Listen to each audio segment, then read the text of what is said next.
Assalamualaikum warahmatullahi wabarakatuh.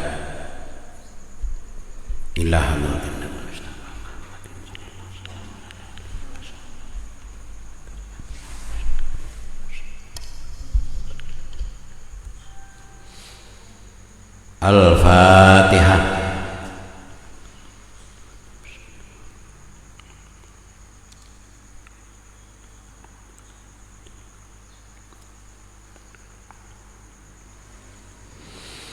Bismillahirrahmanirrahim. Alhamdulillahi rabbil alamin. Wassalatu wassalamu ala sayyidina Muhammadin wa ala alihi wa sahbihi ajmain, amma ba'd. Wa rawa al-Bukhari fi sahihihi an Urwah radhiyallahu anhu qala, dan meriwayatkan Imam Bukhari di dalam kitab sahihnya dari Urwah radhiyallahu anhu qala, hajja alaina Abdullah bin Amr, berhujjah terhadap kami atau terhadap kita Abdullah bin Amr radhiyallahu anhu.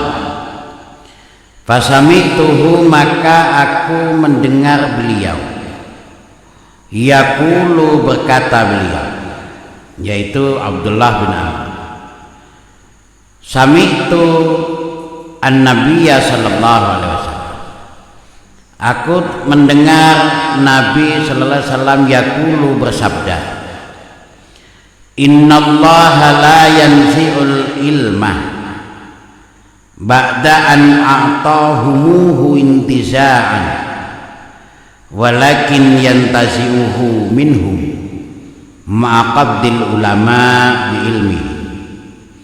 Innallaha, sesungguhnya Allah, la yanzi'u, itu tidak mencabut atau melepas, al ilma, pada ilmu, ba'da an a'tahumu, setelah Allah memberikan mereka ilmu,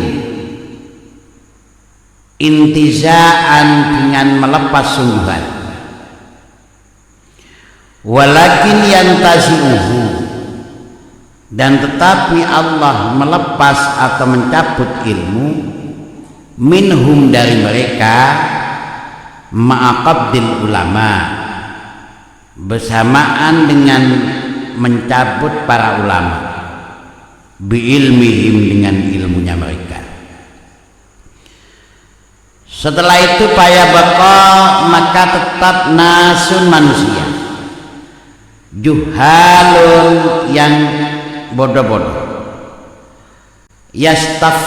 yustaftuna, mereka dimintai fatwa, fayuftuna, maka mereka berfatwa, bira'yihim, dengan pendapat mereka, fayadilluna, maka sesatlah mereka, wayudilluna, dan menyesatkan. Artinya bahwa Imam Bukhari pernah meriwayatkan di dalam kitab sahihnya dari Urwah, ia berkata Abdullah bin Amr berhujjah. Berhujjah itu artinya, hujjah itu ada artinya berdalil atau beralasan atau berargumentasi, itu artinya hujjah. Nanti banyak hujjah itu ada yang dijadikan gelar. Jadi kalau hujjatul Islam itu berarti yang sudah hafal 300.000 hadis. Jadi Abdullah bin Amr berhujjah, maka katanya Urwah, aku mendengar Abdullah bin Amr berkata, Abdullah bin Amr pernah mendengar Rasulullah bersabda bahwa sesungguhnya Allah itu tidak akan melepaskan ilmu setelah Allah berikan kepada mereka. Artinya ilmu itu ketika sudah diberikan oleh Allah kepada seseorang, ya tidak akan dilepas, sehingga ilmu itu akan terus berada pada orang itu. Terus bagaimana caranya Allah mencabut ilmu itu? Maka dengan cara mencabut orang-orang yang memiliki ilmu, yaitu mencabut para ulama.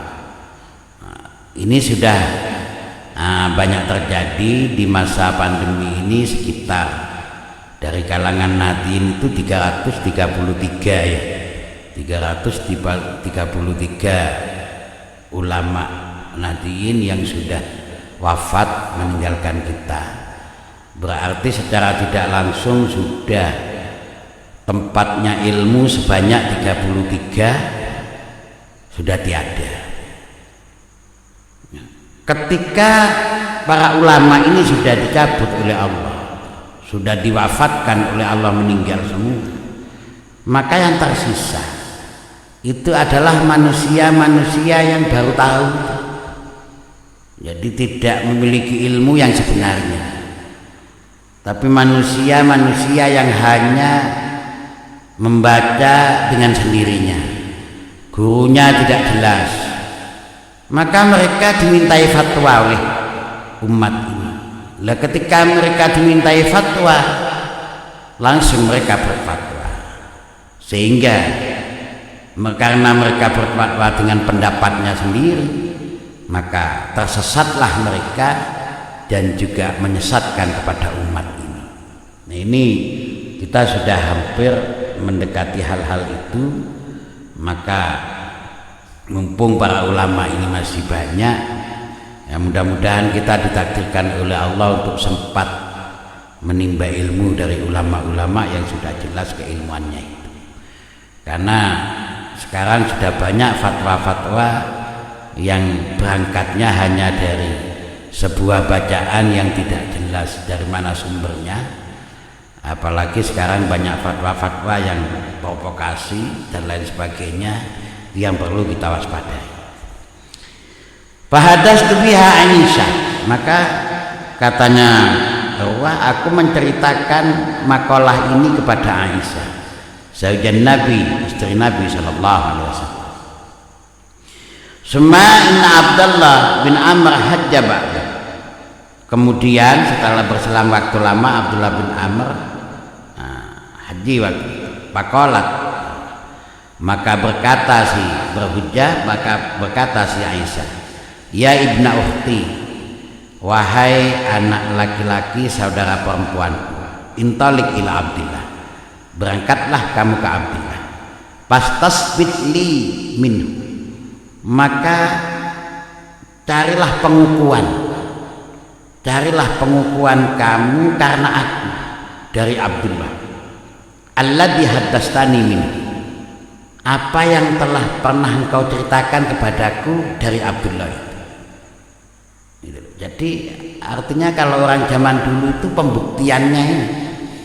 Jadi ketika Allah cerita kepada Aisyah, katanya mendengar dari Abdullah, maka Siti Aisyah tidak langsung menerima. Ketika melihat ada Abdullah bin Amr, maka Allah disuruh berangkat ke sana, tolong tanyakan. Fajituhu fasa'altu, maka aku mendatangi Abdullah, maka aku bertanya kepada dia.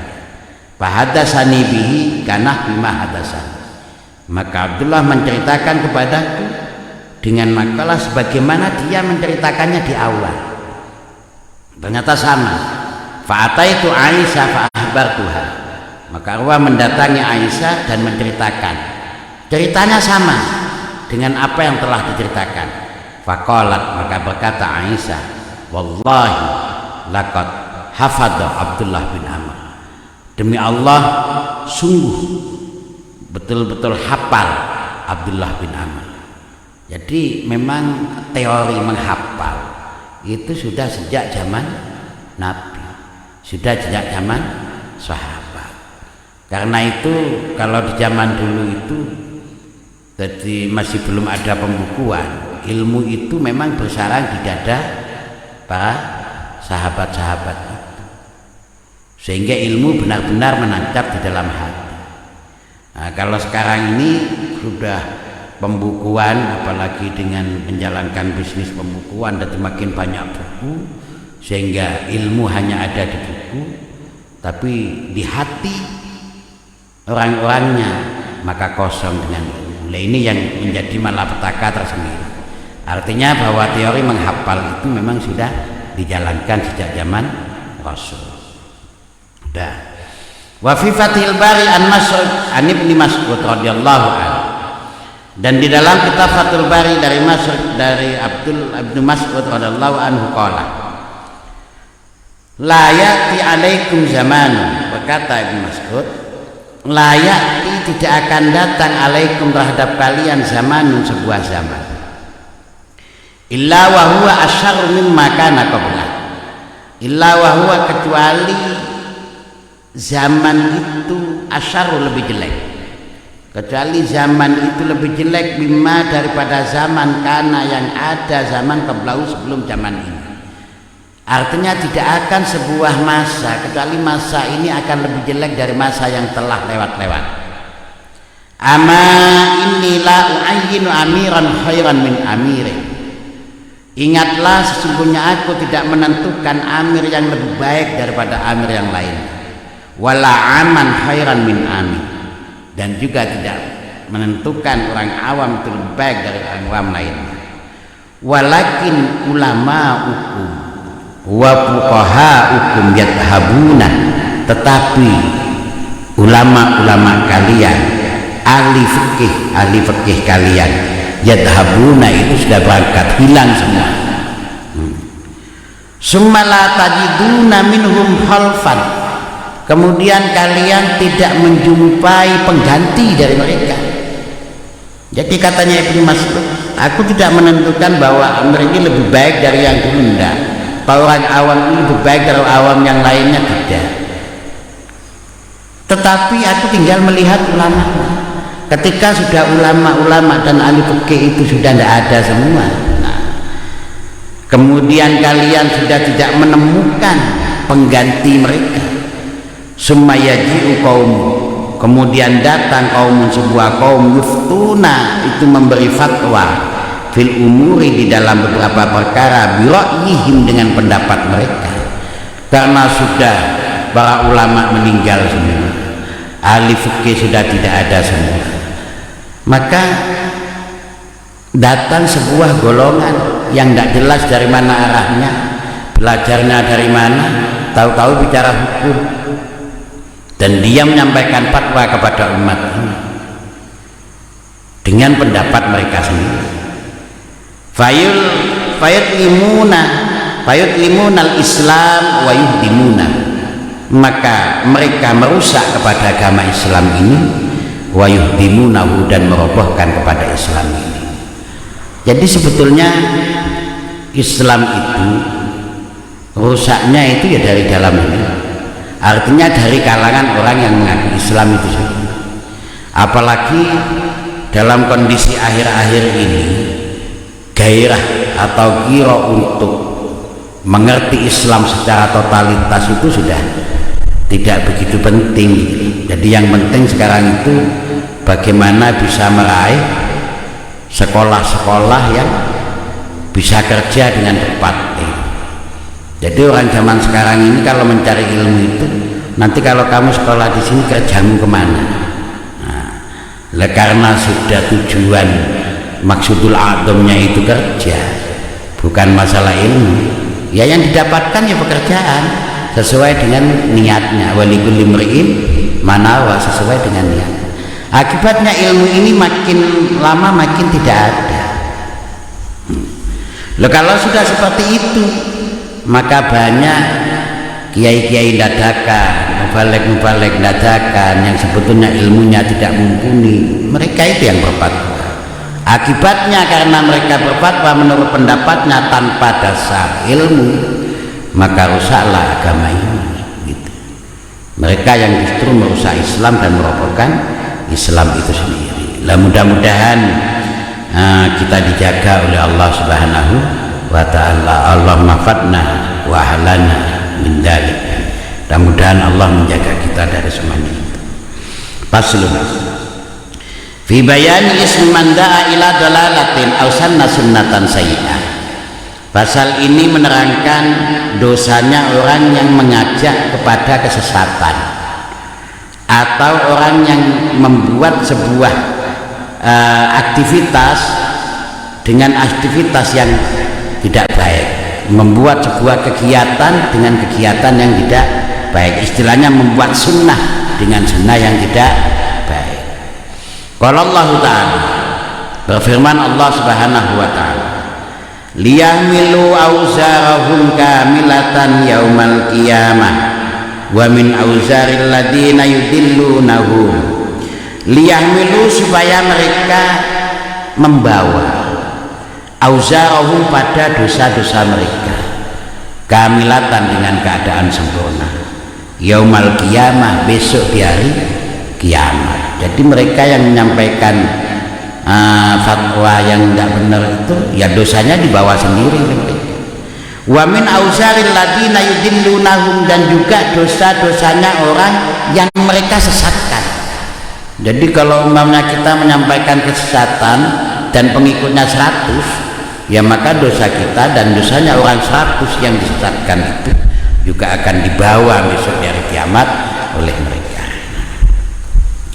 Wa haraja, dan mengeluarkan Abu Dawud wa Tirmidzi an Abi Hurairah, dari Abi Hurairah radhiyallahu anhu qala Rasulullah sallallahu alaihi wasallam, bersabda Rasulullah sallallahu alaihi wasallam, man, barang siapa da'a, yang mengajak ila hudan, kepada petunjuk, intinya mengajak kepada kebaikan, karena maka adalahu, itu tetap bagi si man, bagi seorang, minal ajri, dari pahalanya, mislu ujuri man tabi'ahu, sebanding beberapa pahalanya orang yang mengikuti dia. Jadi kalau dia mengajak orang kebaikan dapat 200, maka dia dapat pahalanya sendiri, juga dapat pahalanya orang yang 200 tadi. La yunqasu dzalika min ujurihim syai'an, tidak dikurangi sama sekali pahalanya, tidak ada pengurangan sama sekali, utuh besok dibawa. Karena itu mengajak kepada kebaikan itu sangat penting sekali untuk menabung pahala kebaikan sebagai modal, mudah-mudahan besok diterima di sisi Allah Subhanahu wa Ta'ala. Lawan man da'a ila dalalatin, dan barang siapa yang mengajak kepada kesesatan, karena maka ada alaihi, itu tetap bagi man, minal ismi, dari dosanya, mislu asam man tabi'ahu, yaitu seperti dosa-dosanya orang yang mengikutinya. Layun kau sudah min asami syai'an, tidak dikurangi dosanya itu sama sekali. Begitu juga kalau mengajak kepada kesesatan. Jadi kalau 1000 orang yang mengikuti, berarti dosanya orang 1000 itu dia tanggung juga, karena dia yang mengajak kepada kesesatan. Sekarang yang paling penting, artinya untuk mengetahui seberapa batas hudan, seberapa batas petunjuk atau kebaikan itu, dan seberapa batas dalalah yang termasuk dalam sebuah kesesatan itu. Nah, berarti kita tetap memerlukan ilmunya, gitu. Tidak hanya sekedar mengajak tanpa tahu ilmunya, sehingga nanti justru akan menyesatkan kepada orang lain.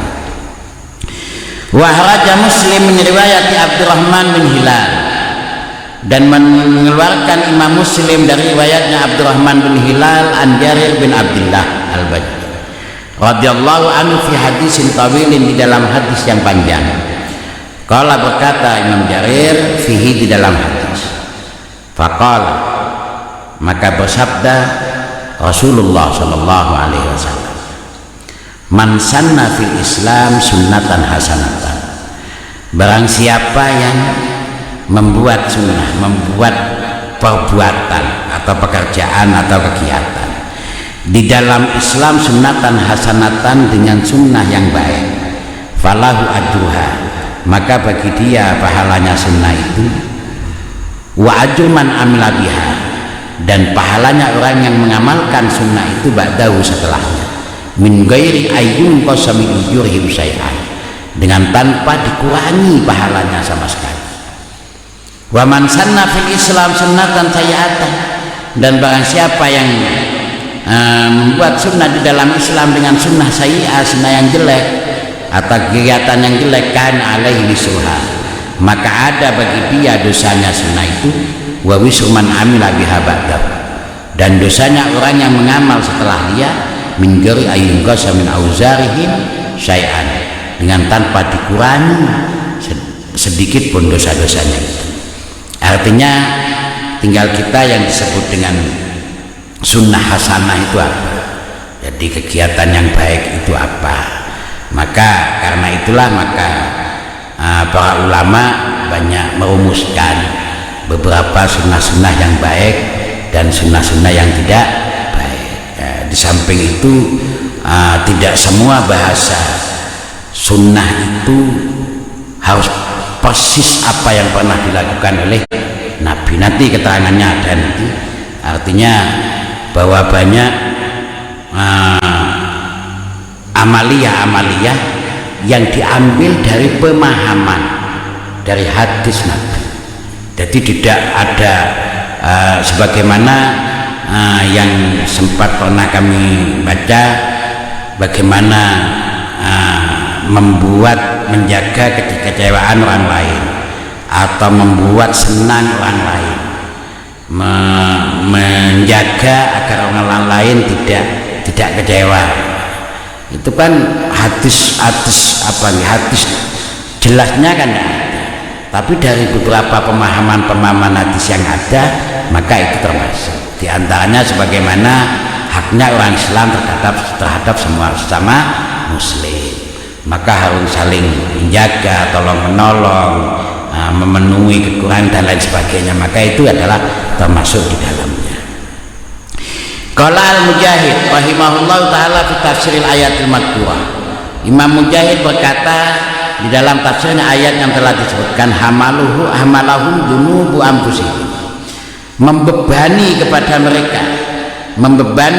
mereka dosa-dosa dirinya sendiri, wa dunubu man ata'ahum, dan dosa-dosanya orang yang taat kepada mereka, wala yuhaffafu dalika, dan tidak dikurangi dosa-dosa itu, aman atau ahum syai'an, dari orang yang mentaati mereka sama sekali. Artinya ya dosanya dia juga membebani, ditambah dosa orang yang mengikuti dia, jadi akan menjadi beban bagi dia besok di hari kiamat. Ini artinya saya pikir sama ke belakang sama.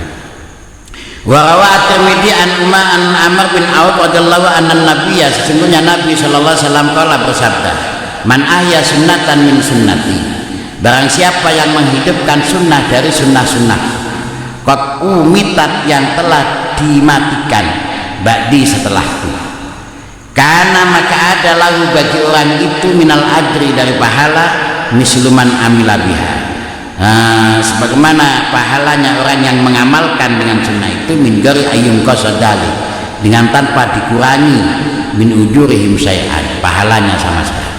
Nah, artinya sama.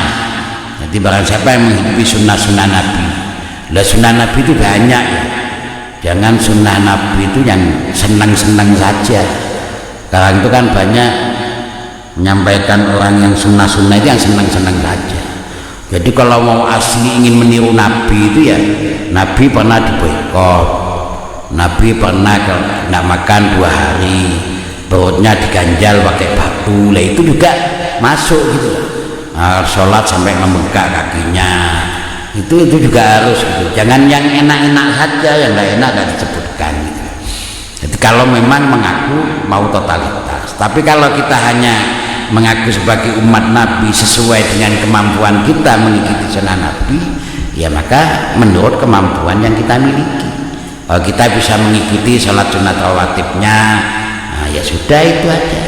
Kita bisa mengikuti berbuat baik kepada semua tetangga. Nabi itu diantara akhlaknya tidak pernah mencela orang, walaupun tetangganya orang Yahudi, Nabi itu juga berbuat baik gitu loh. Kalau kita tidak bisa baik dengan orang yang tidak seagama dengan kita, ya berarti kita tidak mengikuti sunnah. Artinya harus tetap. Wa man ittaba'a, dan barang siapa yang membuat bid'atan dolalatan dengan bid'ah yang sesat, bid'atan dolalatin misalnya, atau bid'atan dolalatan misalnya, la turdi, yang tidak meridhakan Allah kepada Allah wa rasulahu dan utusan Allah, karena maka ada alaihi bagi seorang itu mislu asami man amila biha, itu umpama dosa-dosanya orang yang mengamalkan bid'ah. La yunqas dzalika min auzarin nasai'an, tidak akan dikurangi dosanya. Artinya ya dosanya orang yang mengikuti, ya dia terbebani oleh dia, juga dosanya dia sendiri. Nah, bid'ah dolalah itu bid'ah yang bagaimana? Berarti kalau di sini ada hadis yang mengatakan waman ibtada'a bid'atan dolalatan, berarti ada bid'ah yang tidak dolalah, gitu. Nah, gitu. Jadi kalau ini ada hadis yang diriwayatkan oleh Imam Tirmidzi, di sini barang siapa yang membuat bid'ah dengan bid'ah dolalah, berarti ada bid'ah yang tidak dolalah. Gitu. Paham ya? Berarti ada bid'ah yang tidak dolalah. Banyak bid'ah yang tidak dolalah, itu banyak. Bagaimana kita belajar pakai sistem klasikal, dulu tidak ada zaman Nabi, nah, maka sekarang ada. Bagaimana kita membaca Al-Quran pakai Al-Quran mushaf yang sekarang itu, yang terbukukan 30 juz, ada harokatnya, ada titiknya, ada juznya, itu bid'ah hasanah, ya bid'ah juga gitu, karena di zaman Nabi tidak ada itu, tapi bid'ah hasanah. Maka berarti apa yang telah disampaikan oleh Imam Syafi'i bahwa ada bid'ah dolalah, ada bid'ah hasanah, itu benar. Maka yang berdosa, yang mengandung dosanya itu adalah ketika kita membuat bid'ah dolalah, bukan bid'ah hasanah. Kalau bid'ah hasanah maka dapat pahala. Dan artinya ini bisa kita jadikan dalil.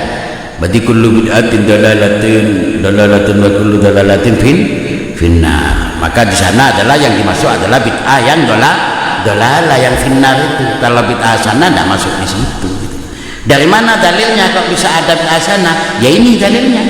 Man ittaba'a bid'atan dalalatan, berarti ada bid'ah yang tidak dalalah. Wa rawa Tabrani an Abi Hurairah radhiyallahu anhu qala Rasulullah sallallahu alaihi wasallam, al-mutamassik bi sunnati inda fasadi ummati, adapun orang yang berpegang teguh dengan sunnahku ketika rusaknya umatku, lahu ajru mi'ati syahidi, dia akan mendapatkan pahala 100 orang mati syahid. Ini yang sangat berat memang, apalagi umat zaman sekarang kan sudah jauh dari hukum. Loh, kok kita ini masih sempat berpegang teguh dengan hukum, berhati-hati belajar tentang hukum, maka insya Allah diberi pahala 100 orang mati syahid. Nah, jam 20:56. Faslun fi bayan iftiraqi ummati Muhammadin sallallahu alaihi wasallam. Pasal ini menerangkan tentang pecahnya umatnya Nabi Muhammad sallallahu alaihi wasallam. Ala salasi wa sab'ina firqah. Pecah menjadi 73 golongan atau kelompok. Wa bayani usulil firaqid dallah, dan menjelaskan asal atau pokok golongan-golongan yang sesat. Wa bayanil firqatin najiyah, dan menjelaskan golongan-golongan yang selamat. Wahum ahlu sunnah wal jamaah. Siapa mereka yang selamat? Yaitu ahlu sunnah wal jamaah.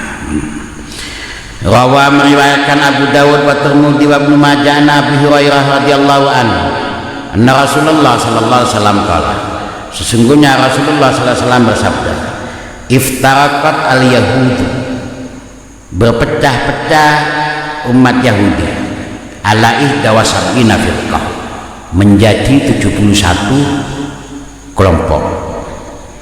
Wa tafarraqat, dan berpecah-pecah an-nasara, umat Nasrani, ala isnain wa sab'ina firqah, menjadi 72 kelompok. Jadi Yahudi sendiri pun juga pecah menjadi 71. Nasrani juga pecah menjadi 72. Wa tafarraqat ummati, kata Rasul, dan berpecah-pecah umatku ala salasi wa sab'ina firqah, menjadi 73 kelompok, 73 golongan.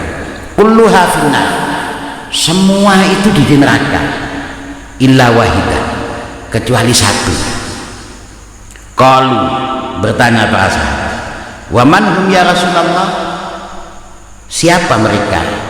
Yang satu ini siapa mereka ya Rasulullah? Qala, Rasulullah bersabda, hum, adapun mereka alladzina alal ladzi ana alaihi wasallam, yaitu orang-orang yang menetapi sesuatu yang aku ada di dalamnya beserta sahabat-sahabat. Artinya orang yang melakukan sesuatu yang aku lakukan dan sahabat-sahabatku melakukannya. Qala Syihab Al-Faqih rahimahullahu taala fi Nasimir Riyad, berkata Imam Syihab Al-Fasi di dalam kitab Nasimir Riyad, wal firqatun najiyah, adapun golongan yang selamat itu hum ahlus sunnah wal jamaah, yaitu golongan ahlus sunnah wal jamaah. Maka kita perlu mempelajari siapa sih ahlus sunnah wal jamaah itu. Ahlus sunnah wal, jadi ahlus sunnah itu siapa, wal jamaah itu juga siapa, ini perlu nanti, tapi tidak bisa malam ini, jadi harus ada kajian khusus tentang ahlus sunnah wal jamaah. Kenapa begitu? Sebab sekarang semua sudah ngaku ahlus sunnah wal jamaah, itu masalahnya. Wa fi hasiyati Sanawani ala Muhtasar Ibnu Abi Jamrah, dan di dalam kitab hasiyahnya As-Sanawani ala Muhtasar Ibnu Abi Jamrah, hum Abul Hasan Al-Asy'ari wa jamaatu. Jadi yang dimaksud golongan Ahlus Sunnah wal Jamaah itu yang selamat tadi, yaitu Abul Hasan Al-Asy'ari dan jamaahnya. Siapa jamaahnya? Ahlus Sunnah wa aimmatul ulama. Mereka adalah Ahlus Sunnah dan imam-imamnya para ulama. Jadi yang dirumuskan oleh Abul Hasan Al-Asy'ari. Sebenarnya Abul Hasan Al-Asy'ari itu tidak membuat hal yang baru, tidak. Walaupun Abul Hasan Al-Asy'ari kan sempat menjadi muridnya, kan gitu ya, menjadi muridnya siapa? Tokoh Mu'tazilah itu, ya kan? Nah, sempat menjadi muridnya itu Wasil bin Atta, ya. Nah, menjadi muridnya. Tapi bukan berarti Abul Hasan Al-Asy'ari terus bikin buat sebuah kelompok, tidak begitu. Sebelum itu terjadi, apa yang dirumuskan oleh Abul Hasan Al-Asy'ari itu sudah ada di zaman Rasulullah. Jadi istilahnya Abul Hasan Al-Asy'ari itu mengembalikan kepada apa yang telah dilakukan oleh Rasulullah dan para sahabatnya, dibersihkan dari campuran-campuran. Maka itulah disebut sebagai Ahlus Sunnah wal Jamaah. Li'anna Allah Ta'ala, karena sesungguhnya Allah Ta'ala ja'alahum hujjatan ala khalqi, Allah menjadikan mereka, menjadikan Abul Hasan dan jamaahnya hujjatan sebagai hujjah ala khalqihi, terhadap makhluknya Allah. Hujjah itu apa? Yaitu tadi, hujjah itu sebuah dalil, sebuah alasan, sebuah bukti. Itu kalau bisa dilihat dalam makna itu. Nah, sebuah bukti, sebuah argumentasi. Jadi pembuktian berdasarkan referensi yang nyata, itu namanya hujjah. Wa ilaihim, dan kepada mereka tabza'u, mengungsi al-amat umat fi dinihim, di dalam agamanya, sehingga umat ini mengungsi, mengikuti kepada apa yang telah dirumuskan oleh Abul Hasan Al-Asy'ari. Wahum al-ma'niyuna, mereka adalah yang dikehendaki biqaulihi, dengan sabda Rasulullah sallallahu alaihi wasallam, innallaha la yajma'u ummati ala dhalalatin, sesungguhnya Allah tidak akan mengumpulkan umatku terhadap sebuah kesesatan. Nah, karena itulah di antara dasar standar yang perlu kita jadikan pedoman, yaitu as-sawadul a'dham. Sawadul a'dham itu berarti golongan mayoritas, gitu loh. Nah, sementara di kita golongan mayoritas sudah jelas, ya kan? Golongan mayoritas ya, apalagi didasari dengan keilmuannya dari golongan-golongan Ahlus Sunnah yang kita ikuti selama ini. Dasar keilmuannya itu bersambung sanad sampai kepada Rasulullah Shallallahu Alaihi Wasallam. maka secara analisa lebih mendekati kepada benar. Kita tidak berani langsung mengatakan benar, tapi lebih mendekati kepada kebenaran dibanding dengan yang lainnya. Kenapa bisa begitu? Karena dari sabda Rasul, dari sekian hadis yang sebanyak itu, ada indikasi-indikasi mengarah ke sana. Pertama adalah golongan mayoritas, ya kan, ashabatul adzam. Yang kedua, la yajma'u ummati ala dhalalah, itu berarti kan golongan besar, ya kan. Yang kedua, mereka keilmuannya sambung, sanadnya sampai kepada para sahabat. Yang ketiga, dasar rumusannya dalam kitab-kitabnya mereka tidak pernah melepaskan Al-Quran dan hadis plus biografi daripada para pembawa atau para pejuang Al-Quran dan hadis di zaman Rasul sampai zaman tabi'in. Itu adalah bukti-bukti nyata yang menjadikan kita meyakini bahwa golongan itu adalah golongan an-najiyah, golongan yang selamat, sebagaimana yang disabdakan oleh Rasulullah Shallallahu Alaihi Wasallam. Mudah-mudahan kita akan selalu dibimbing oleh Allah Subhanahu Wa Taala sehingga kita tidak lari dari golongan mereka, sehingga kita diberitahu oleh Allah yang sebenarnya dengan golongan-golongan yang diridhoi oleh Allah Subhanahu Wa Taala. Al-Fatihah. Kurang lebihnya mohon maaf. Wallahul muwaffiq ila aqwamit thoriq. Assalamualaikum warahmatullahi wabarakatuh.